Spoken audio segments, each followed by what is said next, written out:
पूरी बात कर दें एफटीएससी और भारत 22 ईटीएफ की और आईटीसी को स्पेसिफिकली इतना प्रेशर देखना पड़ रहा है। उसका एक बड़ा कारण है भारत 22 ईटीएफ का आज रीबैलेंसिंग होने वाला है और रीबैलेंसिंग के अंडर लगभग 1.5 crore shares, broadly 1.5 crore shares की बिकवाली आपको। दोस्तों, अगर आप बाजार में अपना पैसा इन्वेस्ट करना चाहते हैं तो अभी जुड़े एंजल ब्रोकिंग के साथ में, क्योंकि यहां आपको मिलती है एक अच्छी एडवाइस और भरोसेमंद सर्विस और यहां अकाउंट ओपन करना भी है बिल्कुल फ्री ऑफ कॉस्ट। तो आज ही जुड़े एंजल ब्रोकिंग के साथ में। अकाउंट ओपनिंग लिंक डिस्क्रिप्शन में है।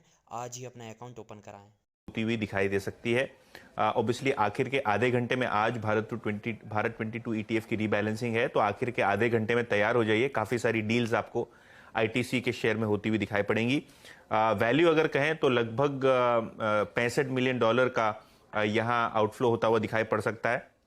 और अगर हम वेटेज की बात करें तो लगभग 1.1% से भारत 22 ईटीएफ में आईटीसी का वेट कटा है। तो ये एक रीजन है जिसकी वजह से सुबह से ही स्टॉक लगभग 3% ऑड की मंदी के साथ ट्रेड कर रहा था। अभी हल्की सी रिकवरी आपने स्टॉक में देखी है। इसके अलावा कौन सी कंपनियों में नजर होनी चाहिए जहां भारत 22 ईटीएफ की आज रीबैलेंसिंग होने वाली है? आपके स्क्रीन के ऊपर सरकारी कंपनीज आ गई हैं।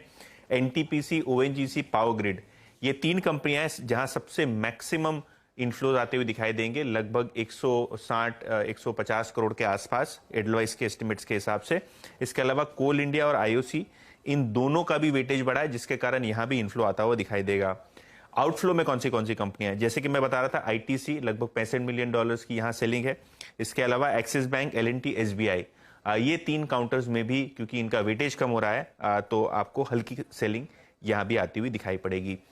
ऑब्वियसली बात तो हमने भारत 22 ईटीएफ की कर दी, लेकिन नजरें होनी चाहिए आपकी पूरी तरीके से एफटीएससी की बैलेंसिंग की तरफ। ऑल वर्ल्ड इंडेक्स में आज बदलाव होने जा रहे हैं।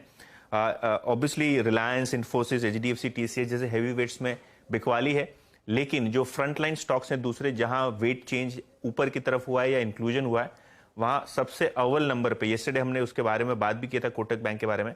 आज भी अगर हम देखें तो कोटक महिंद्रा बैंक, यहां आपको वेटेज बढ़ता हुआ दिखाई देगा और कुल मिला के $8 करोड़ की बाइंग यहां दिखेगी, यानी रफली 650 करोड़ के ऊपर की बाइंग कोटक महिंद्रा बैंक में आपको दिखाई देगी। अभी लगभग 1.5% की मजबूती के साथ काम कर रहा है कोटक बैंक।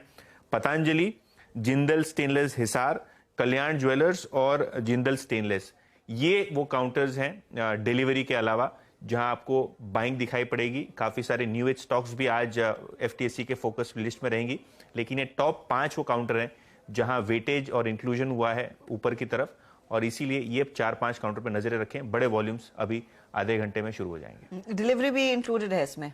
डिलीवरी भी है, डिलीवरी भी इंक्लूडेड। बहुत सारे नाम है हर्षदा। एक्चुअली पूरा लिस्ट अगर आप देखें तो 30-40 स्टॉक्स हैं जिसका वेट अप डाउन हुआ है, लेकिन हमने जो प्रोमिनेंट 5-10 नाम है उनके बारे में चर्चा की है। ऑब्वियसली मैंने ट्विटर पे इसके बारे में जानकारी दी है, वो शीट जहां जो एनालिस्ट ने हमारे साथ शेयर की है। लेकिन कोटक महिंद्रा बैंक और ये जो पूरा लिस्ट आपके स्क्रीन के सामने, वो प्रोमिनेंट नाम है जहां बड़े वॉल्यूम आखिर के आधे घंटे में आज ही देखने को मिलेंगे। और कोटक महिंद्रा बैंक में तो एक्शन शुरू हो चुका है। एक